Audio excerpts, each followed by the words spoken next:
नमस्कार दोस्तों, कल हमने भारतीय संविधान की विशेषताएं पढ़ी थी। उससे पहले मैंने 4 विशेषताएं बताई थी आपको, जिसमें सबसे पहली विशेषता मैंने प्रस्तावना बताया था, प्रियम्बल बताया था। उसके बाद दूसरी विशेषता वयस्क मताधिकार था, और तीसरा समाजवाद था, और चौथा पंथ निरपेक्षता।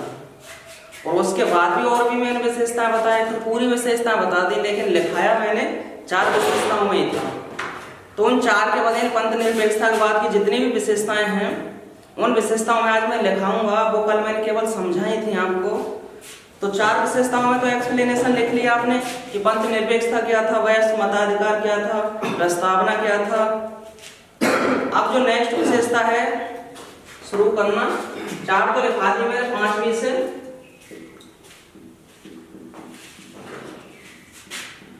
एकल नागरिकता।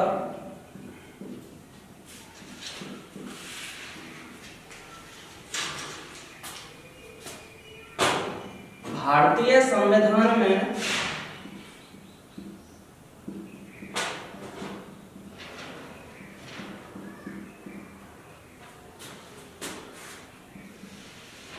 नागरिकता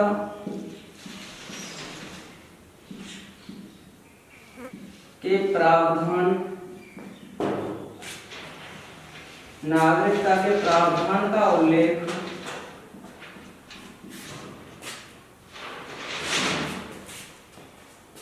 भारतीय संविधान में नागरिकता के प्रावधान का उल्लेख भाग 2 तथा अनुच्छेद 5 से 11 तक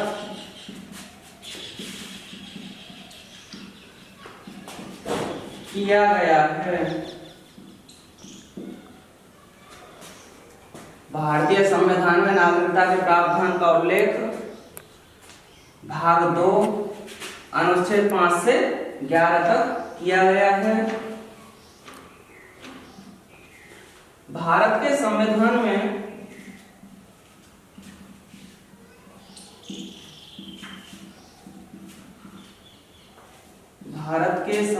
में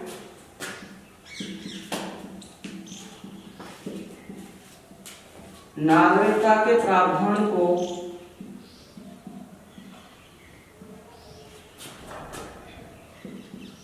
ब्रिटेन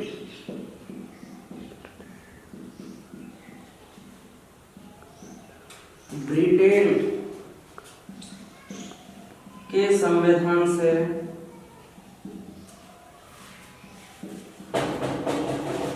लिया गया।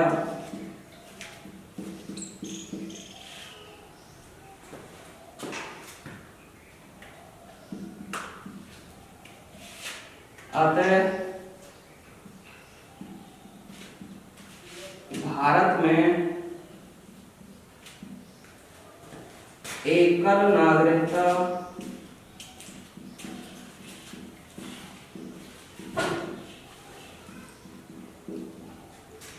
भारत में एकल नागरिकता का प्रावधान है।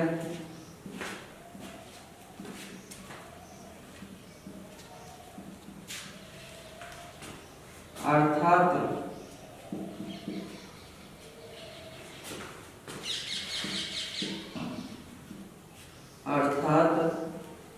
भारत में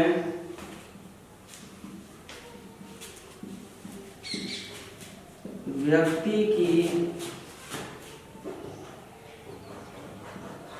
पहचान का आधार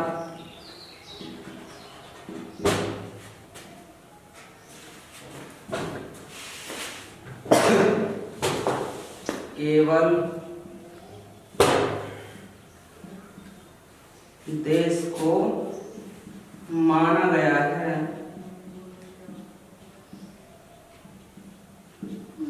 देखिए, यह है सिंपल सिटीजनशिप। भारतीय संविधान में नागरिकता के प्रावधान का उल्लेख भाग 2 संविधान के भाग 2 तथा अनुच्छेद 5 से लेके 11 तक किया गया है। भारत के संविधान में नागरिकता के प्रावधान को ब्रिटेन के संविधान से, जो एकल नागरिकता है, सिंपल सिटीजनशिप है, वो प्रावधान ब्रिटेन के संविधान से लिया गया भारत के संविधान में। अतः भारत में एकल नागरिकता का प्रावधान है। एकल नागरिकता है भारत में, सिंपल सिटीजनशिप। और एकल नागरिकता होती क्या है, अर्थात भारत में व्यक्ति की पहचान का आधार केवल देश को माना गया है। यानी भारत में जो 28 राज्य हैं, निवासी किसी भी राज्य का हो, पहचान देश से होगी। अगर कोई भी व्यक्ति जो भारत का नागरिक है दूसरे देश में चला जाए तो वहां उसकी पहचान ना तो जिले से होगी, ना गांव से होगी, ना राज्य से होगी। सबसे मेन और सबसे महत्वपूर्ण रूप से जो महत्व प्रदान किया जाए वो उसके देश को प्रदान किया जाए। भारत में पहचान देश से होती है, इसी वजह से एकल नागरिकता है। दोहरी नागरिकता भी चलती है, जिसमें व्यक्ति की पहचान तो होती है, कल बताया था मैंने, राज्य की भी पहचान होती है और देश की भी पहचान होती है। दो पहचानों से जब व्यक्ति की पहचान होने लग जाए तो वो दोहरी नागरिकता कहलाती है, जो अमेरिका में चलती है। इसको लिख लें, स्क्रीनशॉट ले लें इसका।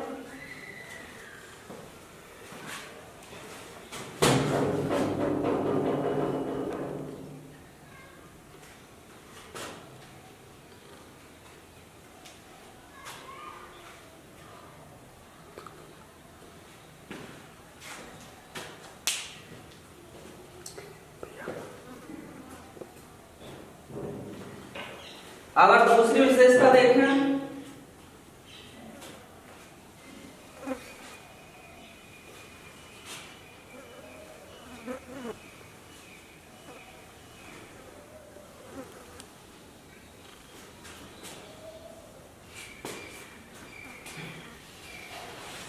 छठवीं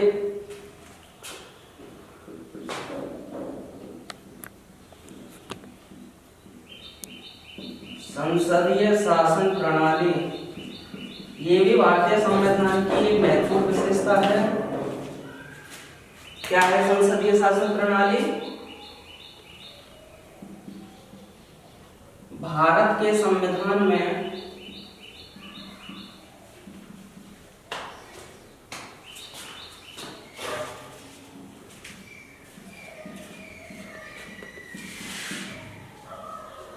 वास्तविक कार्यपालिका को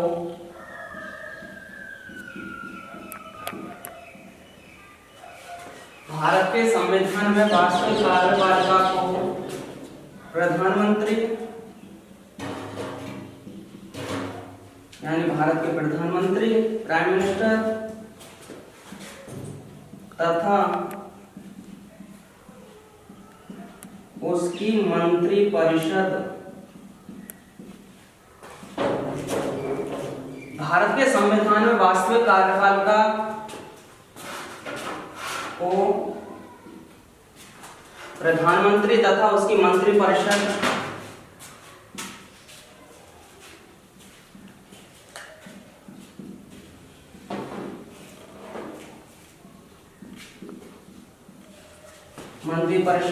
के लिए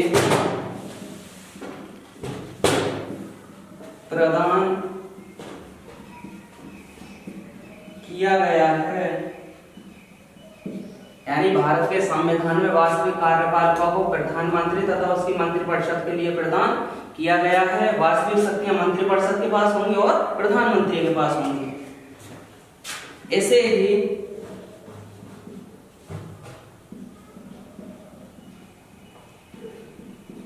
संसदीय शासन प्रणाली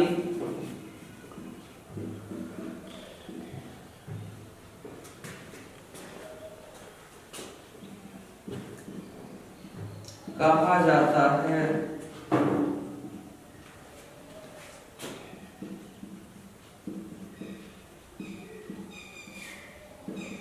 संविधान के अनुच्छेद 79 आर्टिकल 79 में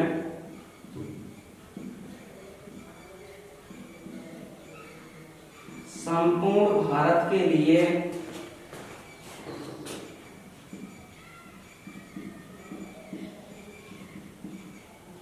एक संसद के गठन का उल्लेख किया गया है। संसदीय शासन प्रणाली है भारत के अंदर। जो वास्तविक शक्तियां हैं वो प्रधानमंत्री और उसकी मंत्रिपरिषद को प्रदान की गई हैं। जो मंत्रिपरिषद है, काउंसिल ऑफ मिनिस्टर है, उसमें 3 प्रकार के मंत्री बैठते हैं। कैबिनेट मंत्री, उससे नीचे बैठते हैं राज्य मंत्री और उससे नीचे बैठते हैं उपमंत्री। सर्वोच्च दर्जा यानी जो सबसे ऊंचे विभागों के अधिकारी होते हैं वो कैबिनेट मंत्री होते हैं। उसके बाद दूसरे राज्य मंत्री होते हैं, उसके बाद तीसरे उपमंत्री होते हैं। तीनों मिलकर मंत्रिपरिषद बनाते हैं। भारतीय संविधान के आर्टिकल 74 अनुच्छेद 74 में मंत्रिपरिषद के गठन का उल्लेख है, जिसका हेड, जिसका प्रमुख व्यक्ति होता है भारत का प्रधानमंत्री। जो वास्तविक शक्तियां वो प्रधानमंत्री के अधीन है। कोई भी योजना भारत के अंदर चलेगी या बनाई जाएगी वो प्रधानमंत्री और उसकी मंत्रिपरिषद के द्वारा बनेगी सबसे पहले। इसके अलावा भारत के संविधान में आर्टिकल 79 अनुच्छेद 79 उसमें दे रखा है कि संपूर्ण भारत के लिए एक पार्लियामेंट होगी, एक संसद होगी। गठन का उल्लेख किया गया है। जो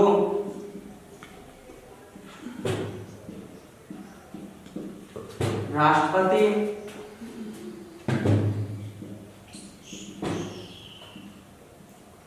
लोकसभा,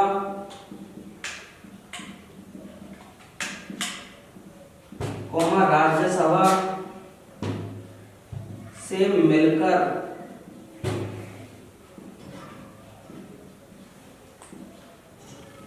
निर्मित होगी।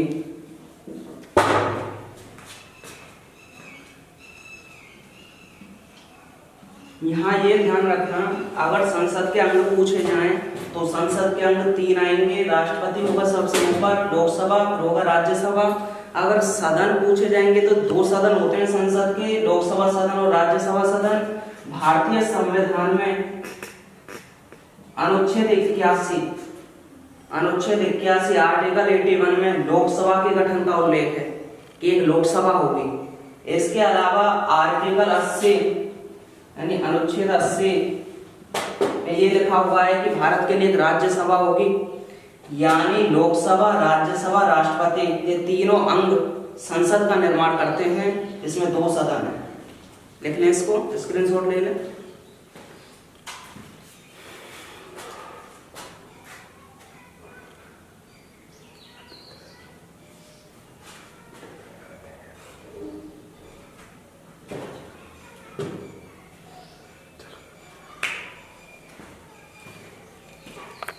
देखिए, 6वीं विशेषता हो गई संसदीय शासन प्रणाली।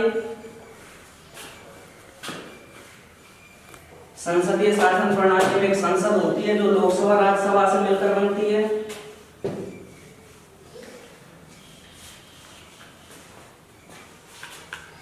अगर 7वीं विशेषता देखें,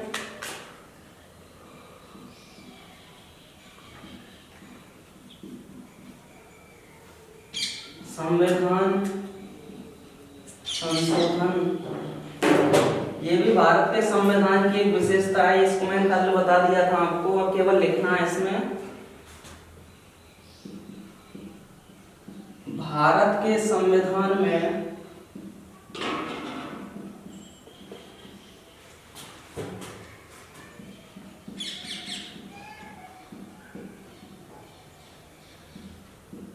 संशोधन, अमेंडमेंट, संशोधन के प्रावधान को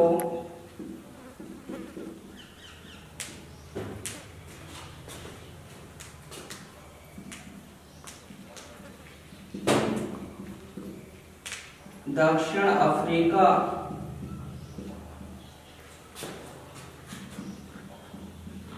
के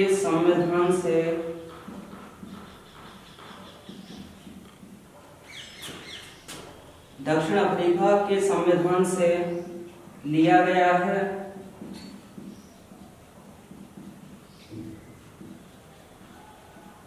जिसका उल्लेख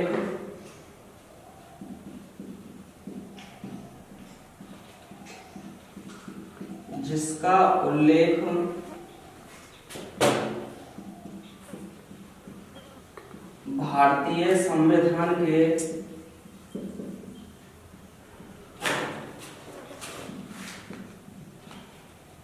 भाग 20 तथा अनुच्छेद 368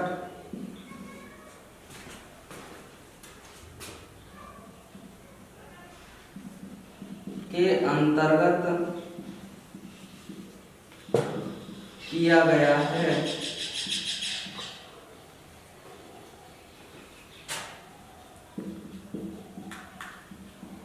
भारतीय संविधान में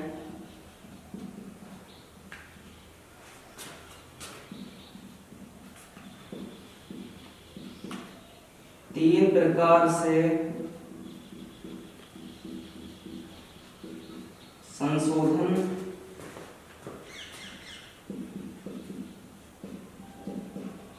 किए जाते हैं, जैसे नंबर 1 साधारण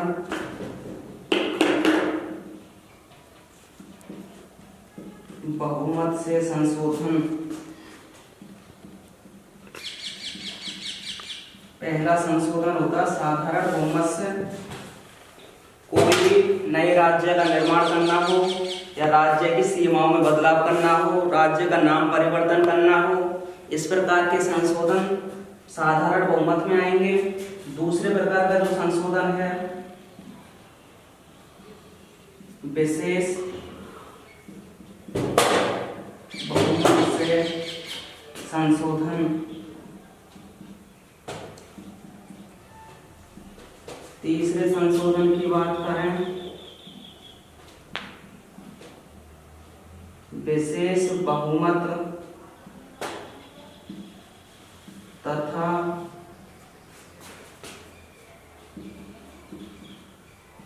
आधे से अधिक राज्यों के विधानमंडलों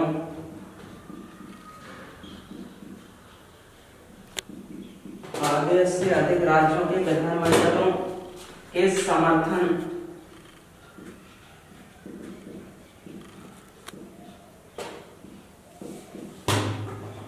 अनुसमर्थन से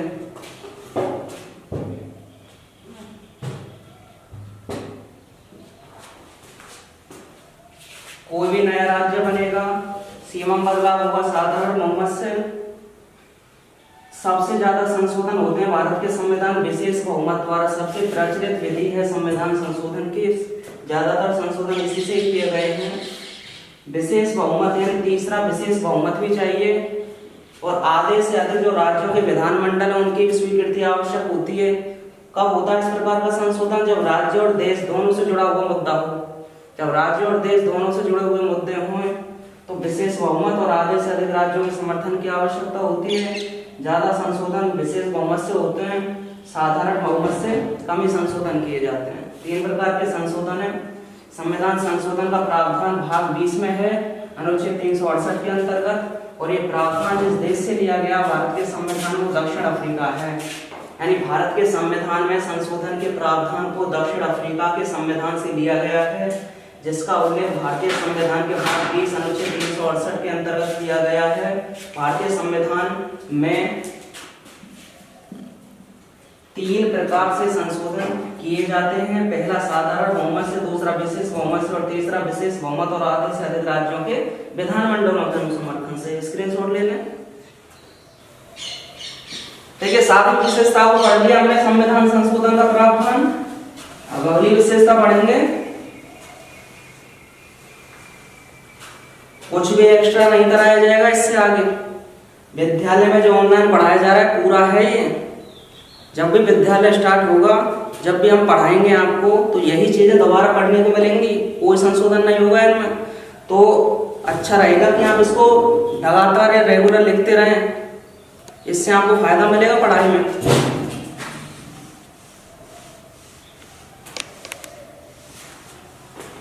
आठवीं विशेषता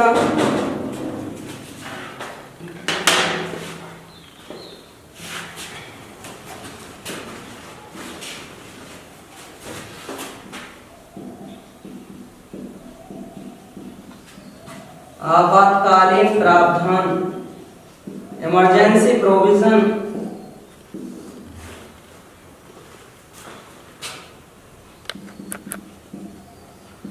भारत के संविधान में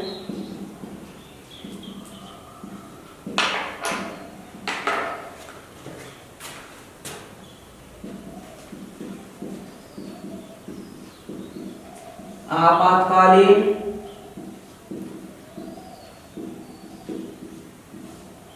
प्रावधानों को जर्मनी के संविधान से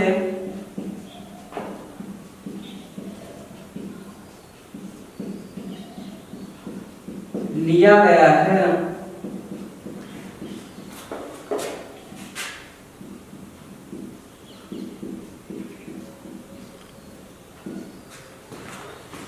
आपातकालीन जो प्रावधान है भारतीय संविधान में वो जर्मनी के संविधान से लिए गए हैं।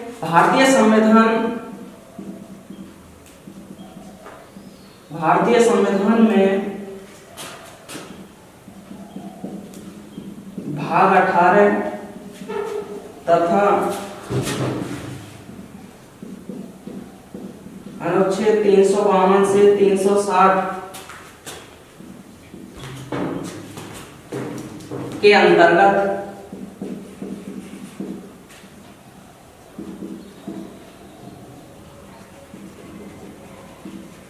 तीन प्रकार के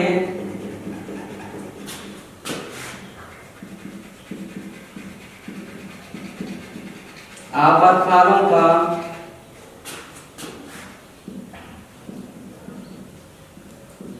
उल्लेख किया गया है, जैसे नंबर 1 राष्ट्रीय आपातकाल पहला, दूसरा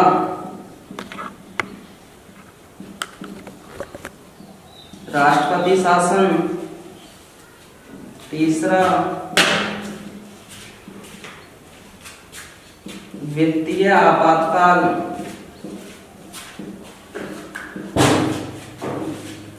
राष्ट्रीय आपातकाल, राष्ट्रपति शासन और वित्तीय आपातकाल अनुच्छेद 352, अनुच्छेद 356, अनुच्छेद 360। राष्ट्रीय आपातकाल भारत का किसी दूसरे देश के साथ युद्ध हो गया हो, युद्ध की स्थिति उत्पन्न हो गई हो, तो राष्ट्रपति के द्वारा जो आपातकाल लगता है देश में, देश के किसी भी भाग में, वो राष्ट्रपति शासन होगा अनुच्छेद 352 के तहत। और ये जो आपातकाल है जब लगाया जाता है राष्ट्रपति के द्वारा, तो इसकी जो अवधि होती है, प्रारंभिक अवधि 1 महीने होती है, 1 महीने के लिए लगता है। लेकिन संसद के अनुमोदन और विशेष बहुमत, साधारण नहीं विशेष बहुमत से, यानी 2/3 सदस्यों के विशेष बहुमत द्वारा इस आपातकाल की अवधि को 6 महीने के लिए बढ़ाया जा सकता है। अगर 6 महीने में स्थिति कंट्रोल नहीं होती है तो फिर वही प्रक्रिया चलती है विशेष बहुमत की, फिर 6 महीने के लिए बढ़ा दिया जाता है। और ये जो आपातकाल है अभी तक भारत में 3 बार लगा है। राष्ट्रीय आपातकाल भारत में 3 बार लगा है। भारत चीन युद्ध के समय सबसे पहले 1962 सर्वप्रथम 1962 भारत चीन युद्ध, दूसरा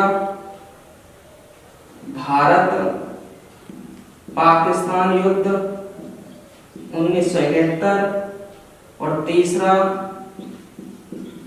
आंतरिक अशांति के आधार पर 1975 इंदिरा गांधी ने लगवाया था आंतरिक अशांति के आधार पर। लेकिन वर्तमान में जो आंतरिक अशांति शब्द है इसकी जगह सशस्त्र विद्रोह शब्द जोड़ दिया गया है। 44 में अमेंडमेंट से 1978 में इसको हटा दिया शब्द को ही। देश में आंतरिक अशांति के आधार पर राष्ट्रीय आपातकाल अब नहीं लगेगा। केवल एक ही बार लगा था 25 जून 1975 को। भारत पाकिस्तान युद्ध के समय लगा था 1971 में और भारत चीन युद्ध के समय लगा था 1962 में। 3 बार लगा है ये अभी। और दूसरे की बात करें राष्ट्रपति शासन की, तो राष्ट्रपति शासन राज्यों में लगता है। अगर राज्यों में संविधान के अनुसार शासन ना चले तो राज्यपाल के प्रतिवेदन से राष्ट्रपति राज्य में राष्ट्रपति शासन लगा देता है, जिसकी प्रारंभिक अवधि 2 महीने होती है और अधिकतम राष्ट्रपति शासन को 3 साल के लिए बढ़ाया जा सकता है। और जो राष्ट्रपति शासन है वो सबसे पहले जिस राज्य में लगा था वो पंजाब था, 1951 में लगा था पंजाब में। और सबसे ज्यादा प्रभाव राष्ट्रपति शासन का जिस राज्य में रहा है वो केंद्र शासित प्रदेश अभी तो वर्तमान में, लेकिन उस टाइम तो राज्य ही था, यानी जम्मू कश्मीर में सबसे ज्यादा इस आपातकाल का प्रावधान रहा था। 6 साल 264 दिन, 6 साल 264 दिन के लिए आपातकाल रहा था जम्मू कश्मीर में सबसे ज्यादा। और सबसे कम जिस राज्य में रहा है आपातकाल राष्ट्रपति शासन वो कर्नाटक, 7 दिन के लिए, मात्र 7 दिन के लिए लगा था कर्नाटक में राष्ट्रपति शासन। अगर राजस्थान की हम बात करें अपने राज्य की, तो राजस्थान में राष्ट्रपति शासन केवल 4 बार लगा है। 1967 में लगा था पहली बार, फिर 1977 में लगा था, फिर 1980 में लगा था, फिर 1992 में लगा था। यानी सबसे पहले मोहनलाल सोखाड़िया की सरकार थी राजस्थान में, उनके टाइम पे लगा था, मुख्यमंत्री थे। फिर दूसरी बार लगा था हरदेव जोशी जब मुख्यमंत्री थे राजस्थान के, उनके टाइम पे। और जो 2 आपातकाल है 1980 और 1992 के, वो भैरव सिंह शेखावत जो मुख्यमंत्री थे राजस्थान के, उनके टाइम पे लगा था। राजस्थान में भी लग चुका है। पूरे भारत में केवल 2 ही राज्य ऐसे बचे हैं जहां आपातकाल नहीं लगा है अभी तक, एक तो छत्तीसगढ़ है और एक तेलंगाना है। यानी छत्तीसगढ़ में और तेलंगाना में अभी तक राष्ट्रपति शासन नहीं लगा है। अगर सबसे ज्यादा राष्ट्रपति शासन की बात करें कि सबसे ज्यादा, यानी सबसे ज्यादा बार किस राज्य में लगा, तो मणिपुर में अब तक 10 बार ये राष्ट्रपति शासन लग चुका है। इन तीनों आपातकालों में से केवल एक आपातकाल बचा है, वित्तीय आपातकाल, अनुच्छेद 360 में उल्लेख है इसका।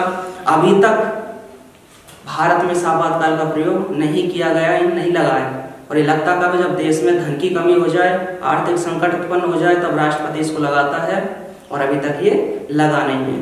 तो जो आपातकालीन प्रावधान यानी भारत के संविधान में आपातकालीन प्रावधानों को जर्मनी के संविधान से लिया गया है।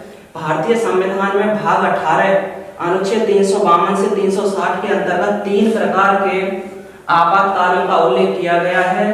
पहला राष्ट्रीय आपातकाल होता है, अनुच्छेद 352 में उल्लेख है इसका। दूसरा राष्ट्रपति शासन होता है जिसका उल्लेख अनुच्छेद 356 में है। तीसरा वित्तीय आपातकाल जिसका उल्लेख अनुच्छेद 360 में है। स्क्रीनशॉट ले लें इसका।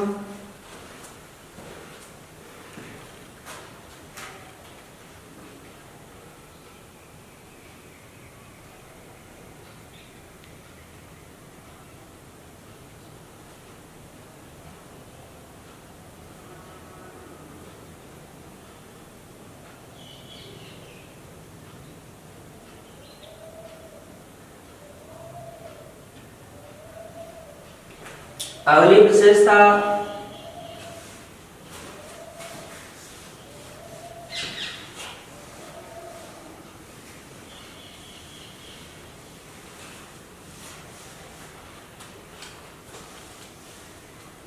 नौवीं विशेषता भारतीय संविधान की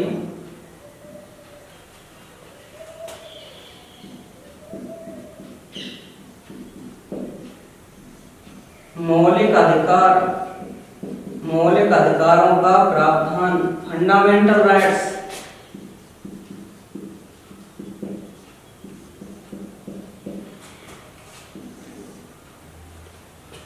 देखें भारतीय संविधान में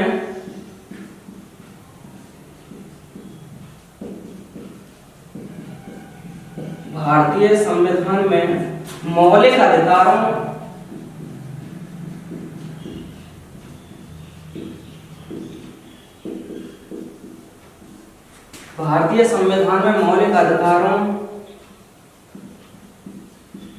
के प्रावधान को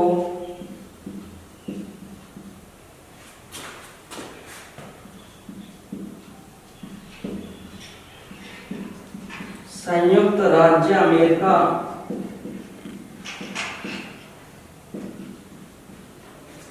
के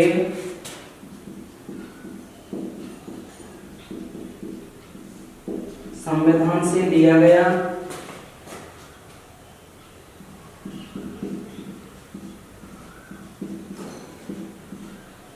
भारतीय संविधान में मौलिक अधिकारों के प्रावधान को संयुक्त राज्य अमेरिका यूएसए के संविधान से लिया गया है, जिनका उल्लेख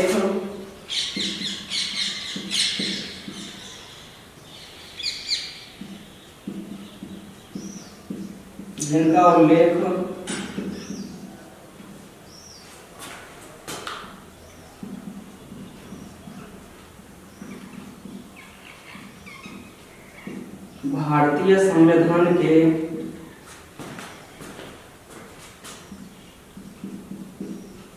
भाग 3, जिनका उल्लेख भारतीय संविधान के भाग 3 तथा अनुच्छेद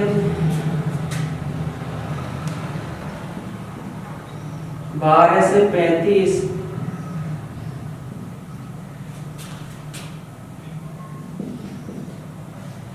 के अंतर्गत किया गया है।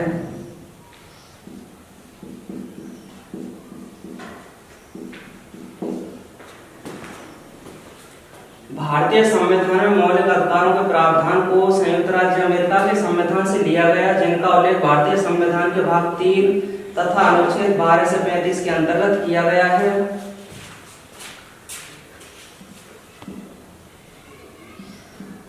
भारत के मूल संविधान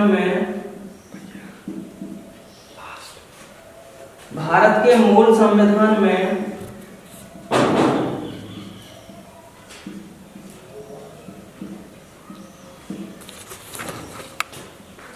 सात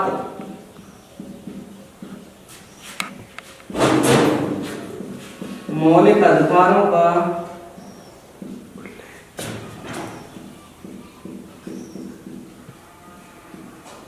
उल्लेख था,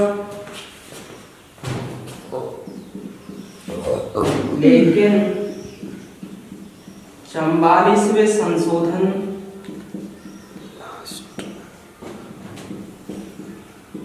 1978 जो मोरारजी देसाई के शासनकाल में हुआ था, 44वें संशोधन 1978 के द्वारा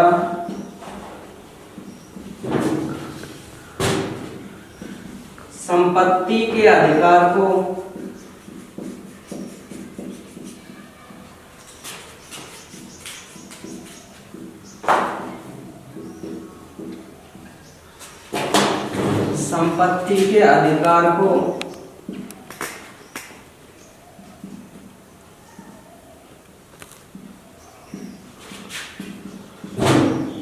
मौलिक अधिकारों की श्रेणी से हटा दिया गया।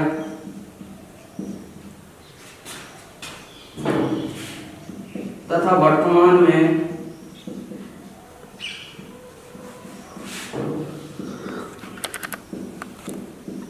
मौलिक अधिकारों की संख्या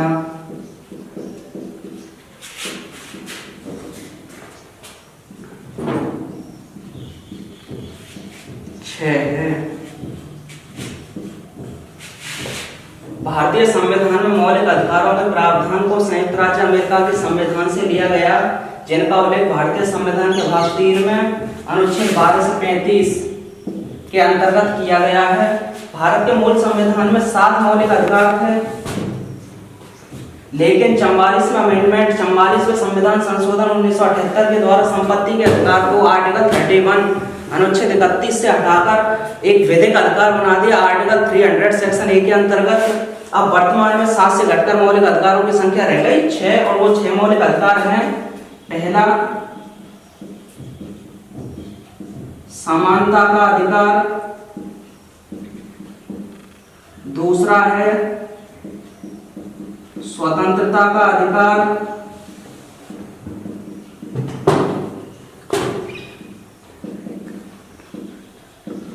स्वतंत्रता का अधिकार।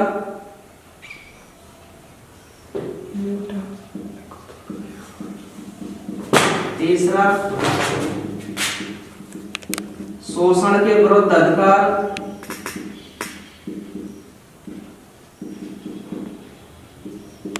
धार्मिक स्वतंत्रता का अधिकार।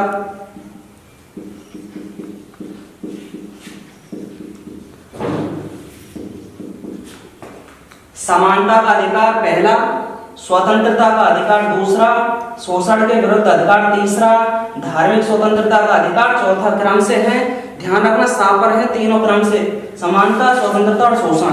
यानी समानता का अधिकार, दूसरा स्वतंत्रता का अधिकार, तीसरा शोषण के विरुद्ध अधिकार, चौथा धार्मिक स्वतंत्रता का अधिकार, और पांचवा है शिक्षा व संस्कृति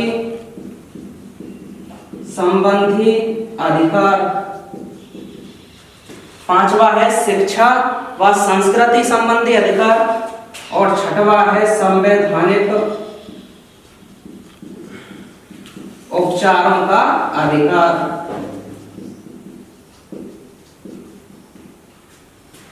देखिए ये विशेषता हो गई मौलिक अधिकारों के प्रावधान की।